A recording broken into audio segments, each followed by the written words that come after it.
pertanyaannya apa Mbak Mas? Oke, saya baca ya. Jadi pihak pasar mengatakan ciri-ciri dari anthropocentrism, ciri-ciri dari posthuman itu adalah menolak anthropocentrism dan man has no absolute right to destroy nature. Jangan pernah berpikir bahwa manusia ini memiliki hak mutlak untuk merusak lingkungan. Dan yang ketiga, bahwa pihak pasar mengakui posthuman ini ditandai dengan pengakuan atas keterbatasan manusia. Manusia itu juga punya kemampuan yang terbatas. Bukan cuma tentang manusia ini diciptakan dalam bentuknya yang paling sempurna oleh Tuhan, bukan berarti manusia ini tidak memiliki keterbatasan. Manusia ini banyak memiliki keterbatasan. Dan oleh karena itu, karena manusia ini juga memiliki keterbatasan, maka dia tidak seharusnya menempatkan diri pada yang paling penting di alam semesta. Jadi seperti agama ya, seperti ceramah agama ya. Tapi memang kalau kita lihat ya tulisan-tulisan yang besar tentang posthuman ini masuk akal sekali. Kita jadi berpikir ulang ya, di mana sebenarnya posisi manusia di dalam alam semesta ini. Apakah manusia ini memang punya hak mutlak sih untuk mengeksploitasi alam untuk kepuasan diri sendiri? Dan kita tidak pernah berpikir tentang makhluk lain. Kira-kira gitu tesisnya Irfan Hasan. Nah, Ihab Hasan ini sebetulnya teorinya tentang posthuman ini bisa dikatakan sejalan atau mungkin juga bertolak belakang dengan pendekatan postmodernis. Postmodernis, para teori postmodernis seperti Foucault atau mungkin Judith Butler, ya. Karena posthuman Ihab Hasan ini jadi menguat betapa manusia ini sebetulnya lemah. Humanisme sudah berakhir. Nah, saya juga ingin perkenalkan satu. Memang tidak sama persis ya pendekatan Donna Haraway. Tapi ada kaitan. Dan menarik sekali ketika kita bicara tentang cyborg manifesto. Manifesto cyborg. Mungkin ulama sudah pernah menjelaskan di sini ya, kita sebenarnya semua cyborg. Kita nggak bisa hidup tanpa. Kita nggak bisa mengandalkan hanya otak kita aja. Saya kalau nggak bawa ini, saya bukan apa-apa. Saya nggak bisa bicara. Kalaupun bisa bicara tidak terstruktur cara bicara. Kemarin saya pergi ke kampus C, ini ketinggalan, bingung saya. Mana saya harus berkomunikasi dengan orang-orang? Gimana saya harus menginformasikan ini? Gimana saya harus mendapatkan undangan, rapat dan sebagainya dari sini? Saya tergantung ini. Dompet ketinggalan nggak apa-apa. Saya masih bisa utang.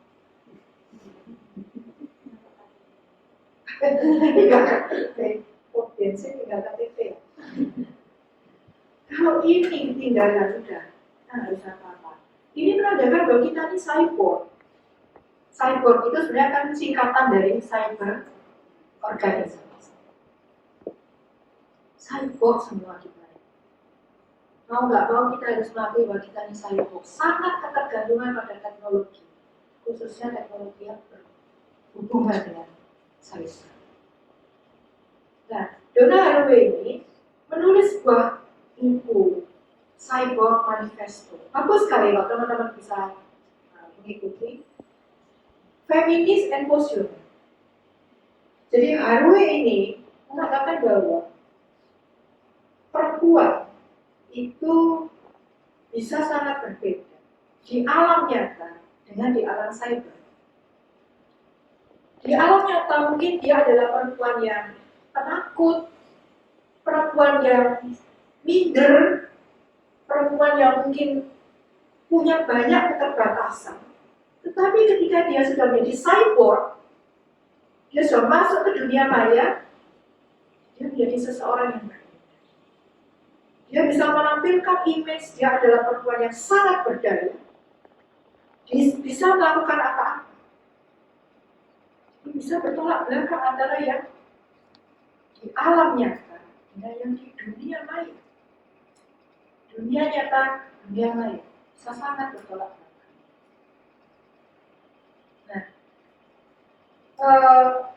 Donna Haraway ketika dia menulis Cyborg Manifesto, dia mengatakan bahwa manusia ketika, apalagi ketika dihubungkan dengan feminismenya nih, feminisme di dalam Cyborg Manifesto ini, manusia ini terutama bukan cuma perempuan ya, tapi semua manusia itu menjadi hybrid sebenarnya.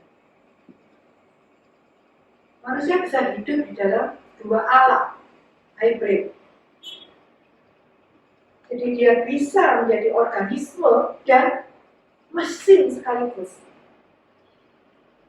Dia sebagai organisme, dia yang men-up segalanya, men-setting segalanya.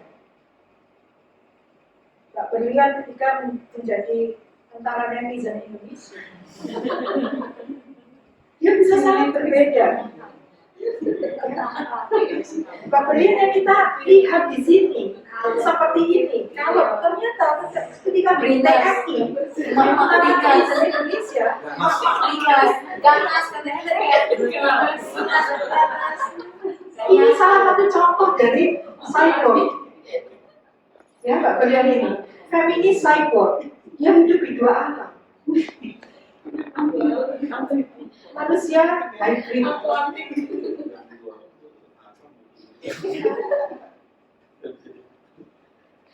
Kawan-kawan kita lihat ya, sulit bisa pilihlah yang di situ ada Mbak Berlian.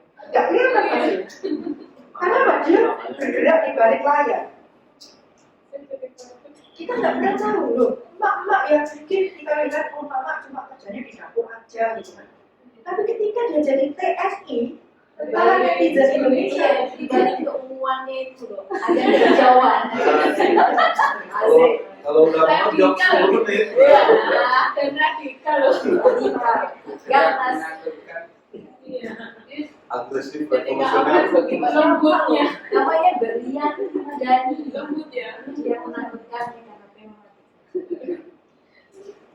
ini salah satu contoh dari cyborg feminis. Nama sebabnya Berlian.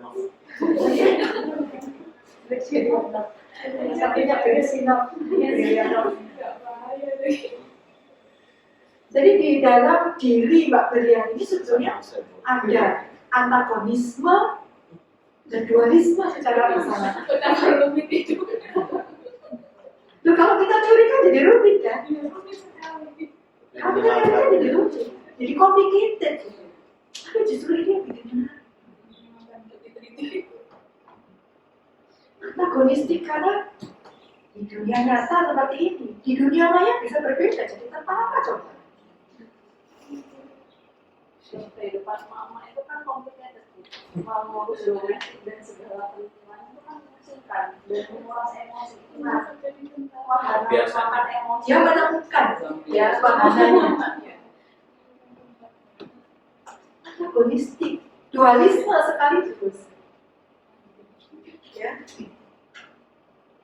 Gimana seorang yang kita lihat begini bisa sekaligus tenang? Di situ loh. Nah, jadi sebetulnya kalau kita melihat pada Cyborg Manifesto-nya Donna Haraway, itu kita bisa melihat beberapa kritik yang ada di dalamnya. Pertama, kritik terhadap patriarki Barat. Maaf bahasa Indonesia. Patriarki, kritik terhadap patriarki Barat. Jadi Donna Haraway ini orang Barat, tapi dia mengkritik patriarki Barat. Dari mana dia mengkritiknya? Teman-teman mungkin pernah baca tulisan, saya baca dulu lupa ya tulisan apa ini, yang menulis tentang feminis tahun 30-an, 40-an, feminisme. Siapa? Betty Friedan. Betty Friedan itu menulis beginilah orang feminisme ala Barat. sebetulnya walaupun pada akhirnya Betty Friedan itu mempertanyakan apa sih sebetulnya yang diinginkan oleh perempuan barat. Kita coba nanti saudara baca ya Betty Friedan. Donna Haraway ini mengkritik Betty Friedan. Yang dia menggambarkan bahwa perempuan barat itu sebagai perempuan yang mature, dia sudah punya semuanya, ya, secara ekonomi dia sudah established, ya, keluarganya bahagia, ya, dia sudah punya kemandirian. Itu kan hasil penelitian Friedan ya, untuk perempuan-perempuan di Amerika tahun 20-an, 30-an, 40-an kalau nggak salah. Dia kritik, ya sekarang nggak berlaku, kata Haraway. Sekarang dunia sudah berubah. Perempuan yang digambarkan oleh Betty Friedan tidak seperti itu lagi. Apalagi di zaman cyber sekarang. Siapapun bisa berperan. Kalau dulu yang berperan di dunia barat itu ya perempuan-perempuan seperti ini. Ya, perempuan khususnya dari kelas menengah. Tapi sekarang semua lapisan perempuan dari kelas apapun yang bisa berdapat. Mengkritik establishment of Western patriarchy. Dia sekaligus juga mengkritik white feminism. Mengkritik white feminism berarti ada sesuatu yang nggak benar ini di white feminism. Seolah-olah white feminism itu adalah supremasi. Seolah-olah yang bisa bergerak, bisa berkiprah itu hanya orang berputih. Sekaligus ini juga mengkritik tulisan Betty Friedan dan teman-temannya, ya, yang selalu menulis feminisme itu dalam kerangka feminisme kulit putih. Dia tidak melihat ada feminisme bentuk-bentuk yang lain di dunia. Ya mungkin karena keterbatasan, dia dulu nggak ada internet, jadi orang sulit ya kalau mau mengadakan riset harus datang ke tempatnya kan. Risetnya harus dilakukan dengan observasi. Kalau nggak observasi dia tidak akan punya hasil yang akurat. Mungkin itu salah satu yang menyebabkan kekurangan-kekurangan di dalam tulisan para feminis barat. Padahal kalau kita lihat ada berbagai macam bentuk feminisme, yang dari yang barat sampai yang non-barat. Nah, jadi sekali lagi Donna Haraway itu juga mengkritik white feminism. Dia juga mengkritik sosialis and radikal feminism. Menurut dia ya ada kekurangan juga ketika para feminis yang leftist itu berbicara soal feminisme yang terjadi, yang dialami oleh perempuan-perempuan di dunia sosialis, Soviet dan negara-negara dulu ya, sebelum Soviet bubar dan negara-negara Eropa Timur. Dia juga mengkritik radikal feminisme. Radikal feminisme berarti ya, feminis yang ya, ingin menuntut persamaan hak di semua, sampai mereka ya menurut Donna Haraway sampai mereka itu mengingkari apa ya fitrahnya sendiri, kodratnya sendiri sebagai perempuan, nggak mau punya anak. Kalau perempuan nggak punya anak habis dah spesies di bumi. Itu kan radikal feminis. Jadi intinya bahwa Donna Haraway ini mengkritik banyak teori-teori tentang feminisme. Nah, kalau kita hubungkan dengan apa kaitannya dengan posthuman? Nah, kalau dengan posthuman, Donna Haraway ini khususnya bicara tentang cyborg tadi. Yang manusia itu antagonistik, perempuan terutama, antagonistik dan dualis. Judith Butler, ya, karena apa posthuman kehabasan ini jadi menguak betapa manusia ini sebenarnya lemah. Humanisme sudah berakhir.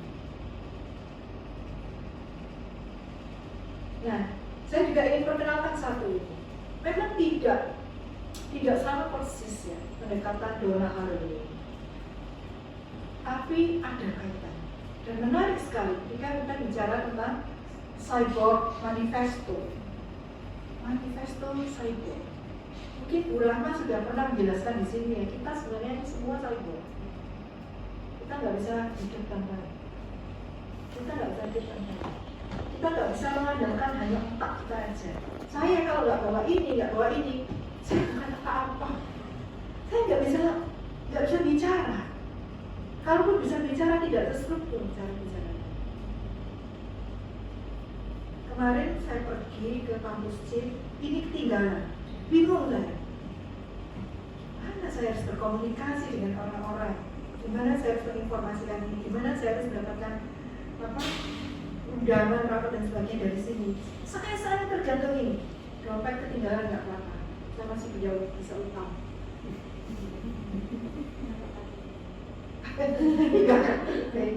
Bensin tinggal KTP ya.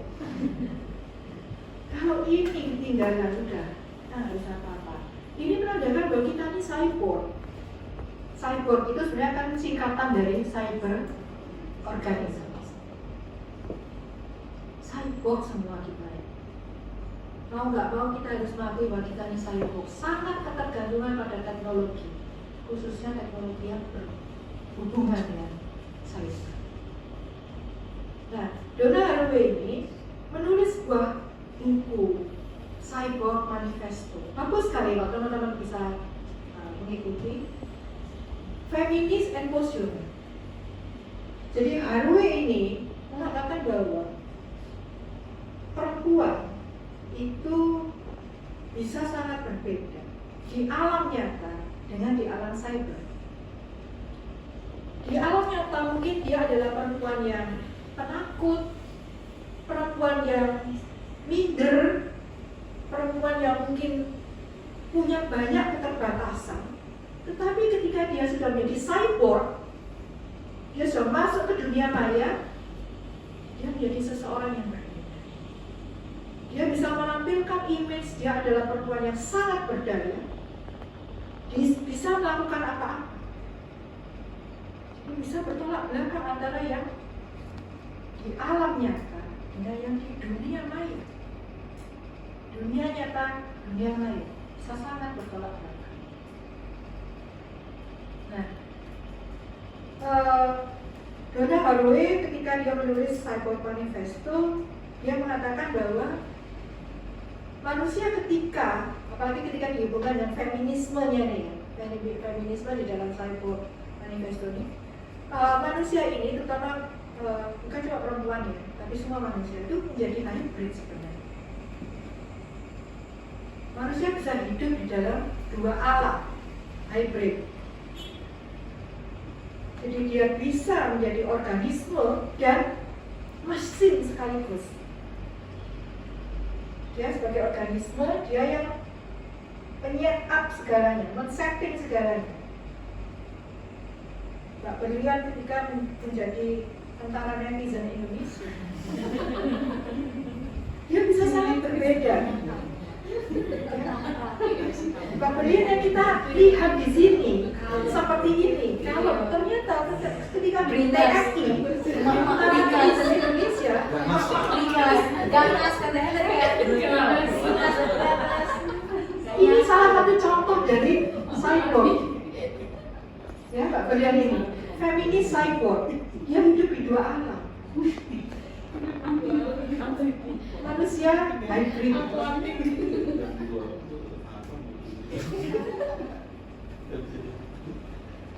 Kalau kita lihat ya, Julid Fisabilillah yang di situ ada Mbak Berlian. Enggak kelihatan pasti.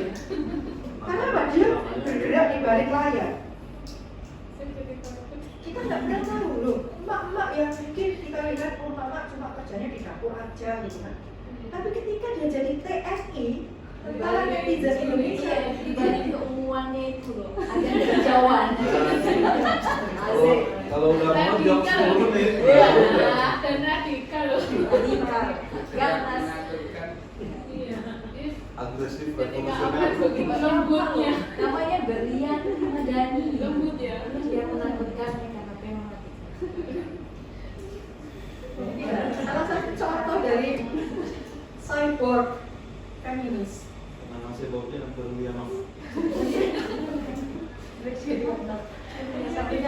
of brilliant of. Nggak bahaya deh.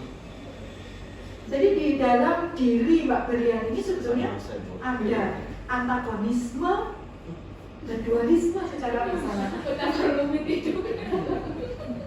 Loh, kalau kita curi kan jadi rumit kan? Iya, rumit sekali. Kalau kita curi kan jadi rumit, jadi complicated gitu. Tapi justru ini yang bikin menarik. Antagonistik karena di dunia nyata seperti ini, di dunia maya bisa berbeda, jadi tentara coba. Kehidupan mama itu kan complicated sih. Mengurus domestik dan segala peristiwanya itu kan mengasingkan dan menguras emosi. Nah, wahana Biasanya. makan emosi. Dia menemukan ya wahananya. Antagonistik, dualisme sekaligus. Ya. Gimana seorang yang kita lihat begini bisa sekaligus tentara? Di situ loh. Nah, jadi sebetulnya kalau kita melihat pada Cyber Manifesto-nya Donna Haraway, itu kita bisa melihat beberapa kritik yang ada di dalamnya. Pertama, kritik terhadap patriarki Barat. Maaf bahasa Inggris. Kritik terhadap patriarki Barat. Jadi Donna Haraway ini orang Barat, tapi dia mengkritik patriarki Barat. Dari mana dia mengkritiknya? Teman-teman mungkin pernah baca tulisan, saya baca dulu lupa ya tulisan apa ini, yang menulis tentang feminis tahun 30-an, 40-an, feminisme. Terus siapa? Betty Friedan. Betty Friedan itu menulis beginilah orang feminisme ala Barat. Yang sebetulnya walaupun pada akhirnya Betty Friedan itu mempertanyakan apa sih sebetulnya yang diinginkan oleh perempuan Barat. Saya coba nanti saudara baca ya Betty Friedan. Donna Haraway ini mengkritik Betty Friedan, yang dia menggambarkan bahwa perempuan Barat itu sebagai perempuan yang mature, dia sudah punya semuanya, ya, secara ekonomi dia sudah established, ya, keluarganya bahagia, ya, dia sudah punya kemandirian. Itu kan hasil penelitiannya Friedan ya, untuk perempuan-perempuan di Amerika tahun 20-an, 30-an, 40-an kalau nggak salah. Dia kritik, ya sekarang nggak berlaku, kata Haraway. Sekarang dunia sudah berubah. Perempuan yang digambarkan oleh Betty Friedan tidak seperti itu lagi. Apalagi di zaman cyber sekarang, siapapun bisa berperan. Kalau dulu yang berperan di dunia barat itu ya perempuan-perempuan seperti ini, yang perempuan khususnya dari kelas menengah. Tapi sekarang semua lapisan perempuan dari kelas apapun yang bisa punya peran. Dan mengkritik establishment of Western patriarchy. Dia sekaligus juga mengkritik white feminism. Mengkritik white feminism berarti ada sesuatu yang nggak benar ini di white feminism. Seolah-olah white feminism itu adalah supremasi. Seolah-olah yang bisa bergerak, bisa berkiprah itu hanya orang kulit putih. Sekaligus ini juga mengkritik tulisan Betty Friedan dan teman-temannya, ya, yang selalu menulis feminisme itu dalam kerangka feminisme kulit putih. Dia tidak melihat ada feminisme bentuk-bentuk yang lain di dunia. Ya mungkin karena keterbatasan, ya dulu nggak ada internet, jadi orang sulit ya kalau mau mengadakan riset harus datang ke tempatnya sana. Risetnya harus dilakukan dengan observasi.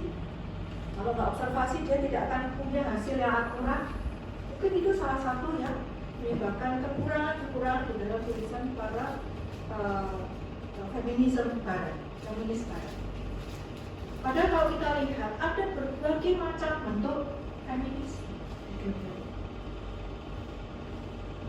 yang dari yang barat sampai yang non barat.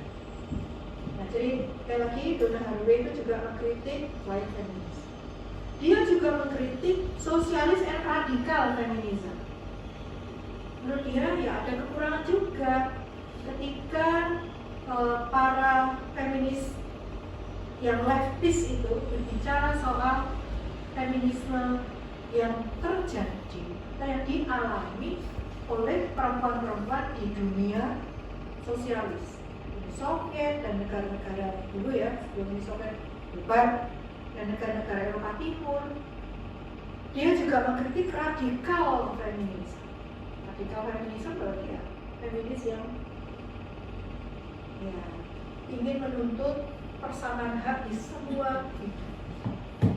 Sampai mereka ya menurut Donna Haraway, sampai mereka itu mengingkari apa ya fitrahnya sendiri, kodratnya sendiri sebagai perempuan, nggak mau punya anak. Gimana kalau perempuan nggak punya anak, habis dah spesies di bumi ini. Itu kan radikal feminis. Jadi intinya bahwa Donna Haraway ini mengkritik banyak teori-teori tentang feminis. Nah, kalau kita hubungkan dengan apa kaitannya dengan posthuman? Nah, kalau dengan posthuman, Donna Haraway ini khususnya bicara tentang cyborg tadi itu, yang manusia itu antagonistik, perempuan terutama antagonistik dan dualis. Di evaluasi, di sini saya memberikan program dan proposal yang benar untuk bisa kita bersama-sama melihat pandangan teman-teman tentang mata kuliah. Di evaluasi, di sini saya memberikan program dan proposal yang benar untuk bisa kita bersama-sama melihat pandangan teman-teman tentang oke, pertama mungkin digeser-geser aja dulu. Nah, sehingga ya kalau kami mengatakan di sini ini yang diberikan di kelas ini bisa aja, silakan memperdalam sendiri. Nah, kalau ingin berdiskusi, monggo, mau berdiskusi dengan siapa? Mungkin saya bisa membantu menjembatani. Ya, ada yang mungkin lebih banyak tahu tentang isu lingkungan, mungkin saya akan carikan dosen yang lebih ini di situ dan saya bisa menghubungkan. Jadi anggap saja saya ini penjembatan untuk keperluan teman-teman berdiskusi lebih dalam pada yang lebih ahli. Silakan jangan sungkan-sungkan hubungi kami. Kami ini terbuka, ya, nggak ada sirik-sirikan. Kami ini sangat accessible. Kapanpun, ya, asal diskusinya sangat sibuk. Kapanpun mau menghubungi, asal ini dulu ya, kami hubungi lewat WA dulu, akan kami carikan waktunya atau dosennya siapa. Monggo, ya, WA aja boleh. Langsung. Oke, monggo. Oke, ya. Baik, saya biasa ngomong Bapak Ibu. Aku Mbak dan Mas, soalnya Mbak dan Mas masih teman belajar saya. Mohon izin ya, saya menyampaikan tentang apa yang pernah saya saya mungkin dalam pengajaran nggak sistematis atau apa ya, karena ini memang saya selalu dalam lelucon di kelas mengatakan dan juga kepada Bu Ani dan Prof. Rahma Sugihartati bahwa saya sangat beruntung bisa masuk dalam tim teaching mengajar mata kuliah ini, gitu ya. Karena leluconnya adalah karena KPS-nya teman saya, gitu aja. Lalu mungkin dari materi itu memang kita bagi ya sesuai dengan, bukan kompetensi namanya, sesuai dengan apa yang pernah kita lakukan itu dalam riset, misalnya seperti itu ya. Jadi bukan karena ditugasi oleh PJMK saya mengajar teori postkolonial, gitu, bukan hanya itu, tapi saya punya riset-riset kecil yang memang menjadi fokus dari saya, termasuk topik hari ini itu juga menjadi kuliah penutup saya nanti di S2. Monggo kalau mau ikut 1:30 di ruang Alexa. Saya ngajar tentang green theory, yaitu memang perspektifnya dari international relation terkait dengan perubahan iklim, itu yang menjadi isu utama sejak tahun 1970 sampai sekarang itu memang menjadi daya daya dorong dari negara-negara yang berdaulat untuk memikirkan problem-problem yang terkait dengan lingkungan. Jadi gampangannya perspektifnya, maaf saya nggak boleh banget tambahkan karena itu saya juga belajar teori politik ya, tapi kalau di politik namanya teori politik, itu ada dua perspektif yaitu ekosentrisme dan antropocentrisme. Mengingatnya gampang, antropo itu manusia. Jadi selama ini perspektif yang digunakan alam sampai rusak seperti ini karena manusia itu yakin Tuhan menciptakan sumber daya alam sebanyak-banyaknya jadi wajib dieksploitasi, dampaknya hancur. Itu antropo itu manusia. Tapi kalau ekosentrisme, perspektif yang kedua, ekosentrisme itu ekologi. Jadi kita kalau mau memanfaatkan sumber daya alam itu harus memperhatikan aspek lingkungan. Jadi perspektifnya cuma itu. Jadi gara-gara itu akhirnya bencana-bencana alam ya, terutama yang paling kentara 1970-an itu perubahan iklim menjadi isu yang dominan, yang ini harus diselesaikan antar negara karena isu-isu lingkungan ada isu global sehingga harus diselesaikan juga secara global, itu perspektifnya. Tapi detailnya nanti dalam kuliah. Kalau saya mungkin kurang jelas dalam memberikan materi itu kemarin sudah terjadi ketika mahasiswa angkatan 2021 dan 2022 juga menyampaikan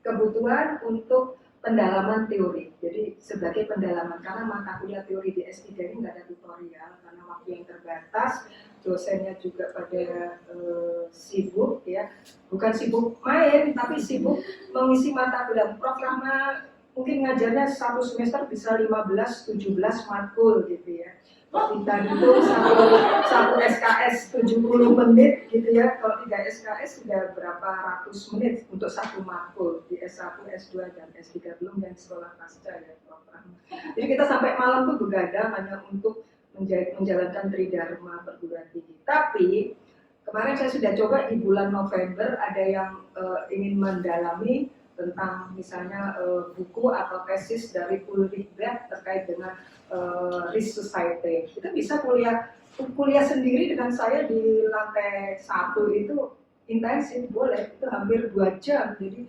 kayak privat dengan saya gitu ya, boleh silakan.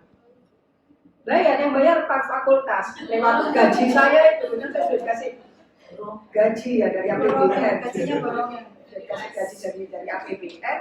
Saya melakukan itu dan saya sampaikan kepada KPS bahwa ini bukan kegiatan kuliah yang di luar struktur perkuliahan, tapi ini adalah kita anggap aja itu sebagai tutorial atau materi pendalaman. Monggo, ini Desember masih banyak gitu ya waktunya ya, tinggal 10-11 hari lagi karena kita mulai itu tanggal 28 Desember.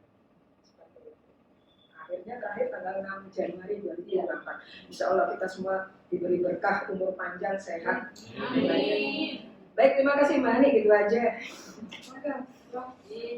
Matur nuwun Prof Ani, Prof Amina. Ini memang kami kulturnya memanggil semua Prof. Supaya ketular. Ya, supaya nggak menyakikan nama.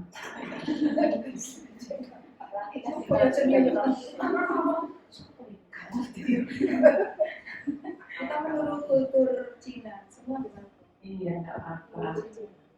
Iya. Gini, Bapak Ibu, saya paham apa yang diresahkan oleh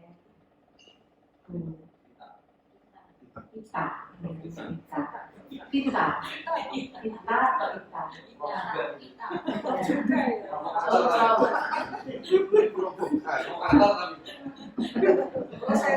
prosesor soalnya kan sering masak food prosesor ya. Memang pada dasarnya perkuliahan ini kan tidak bisa diandalkan untuk mendapatkan 100% bahkan lebih pengetahuan yang harus dikuasai. Saya dulu juga begitu ya.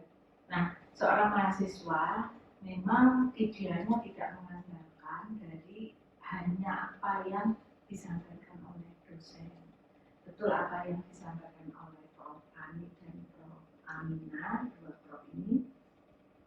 Memang kemudian Bapak Ibu harus mengeksplorasi. Saya beri contoh saja varian neomarxian. Itu saya ingat betul ketika saya menjelaskan sangat terbatas sekali ininya ya, waktunya, padahal Neomarxia itu variannya banyak, demikian juga postmodern.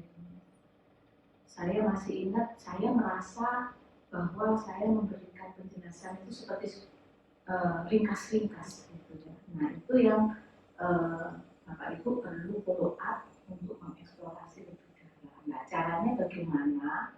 Itu tadi apa yang disampaikan Pak Amina itu betul ya.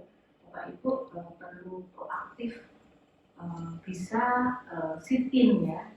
Kalau pertanyaannya tadi apakah bayar? Oh enggak, kami ini digaji borongan. Siapapun boleh sit-in ya. Nah, kenapa ya? Karena kami ini tidak ada sistem tutorial. Beda kalau di perguruan tinggi di Australia misalnya, itu mungkin Bu Prof. Ani pernah mengalami ya. Satu mata kuliah itu 6 SKS, 3 SKS-nya itu tatap muka dijelaskan oleh dosennya, lalu 3 itu digunakan untuk membahas tugas ya. Dan itu dipimpin oleh seorang tutor. Nah tutornya itu biasanya mahasiswa. Kalau misalnya itu ada mata kuliah S1, S2 gitu ya, biasanya mahasiswa S3 gitu ya. Nah ini di sini tidak ada, jadi betul-betul Bapak Ibu perlu proaktif gitu ya. Kalau perlu sit-in, tidak harus di mata kuliah S3, tetapi betul apa yang dikatakan Prof. Amina tadi, Bapak Ibu coba telusuri mata kuliah di S2 yang mungkin juga relevan untuk Bapak Ibu explore.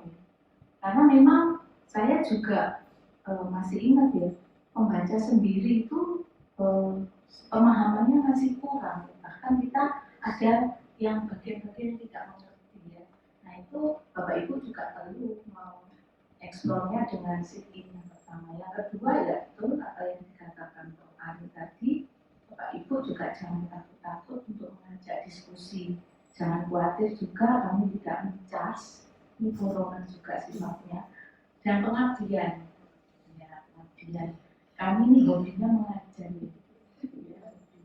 Mengajar honor itu tidak penting, yang penting hobi itu bisa tersampaikan, tersalurkan. Iya betul. Sindiran tajam, menyajikan. Ya mudah-mudahan jadi aspirasi. Iya, begitu Bapak Ibu. Tapi jujur kami ini tidak memperhatikan itu. Jadi kami betul-betul ingin merasa bahagia kalau bisa share pengetahuan kami, sepemahaman kami gitu ya. Tetapi kalau Bapak Ibu misalnya kurang paham dari penjelasan kami ya, Bapak Ibu boleh melakukan diskusi dengan dosen-dosen yang lain yang sekiranya Bapak Ibu nyaman gitu ya. Itu sebetulnya cara seorang mahasiswa S3 mengeksplor pengetahuan. Tapi memang sepertinya harus mengeksplorasi. Intinya begitu. Dan jangan lupa tetap semangat. Karena kemarin itu Prof. Tutik sebagai KPS itu agak pusing juga karena banyak yang BWS kemudian dalam kondisi BBS batas waktu studi. dalam kondisi batas waktu studi ya, dalam kondisi disertasinya itu sebetulnya masih bisa improve ya, gitu. Tapi karena ini ya itu yang Bapak Ibu jangan sampai lagi mengalami hal itu atau melakukan hal itu karena ya kembali lagi ya pada Bapak Ibu sendiri, karena ini kan jenjang terakhir dalam pendidikan Bapak Ibu ya. Kalau Bapak Ibu mau postdoc ya alhamdulillah. Kalau saya lebih pada bagaimana membuat karya yang bisa dibanggakan seumur hidup gitu. Jadi tidak itu tadi ya, pokoknya lulus karena BWS. Nah, caranya itu tadi, jangan lupa mengeksplorasi, terus mengeksplorasi. Itu saja dari saya, Bu Ita, dan mudah-mudahan juga memberi manfaat bagi Bapak Ibu yang ada. Terima kasih. Ya, terima kasih.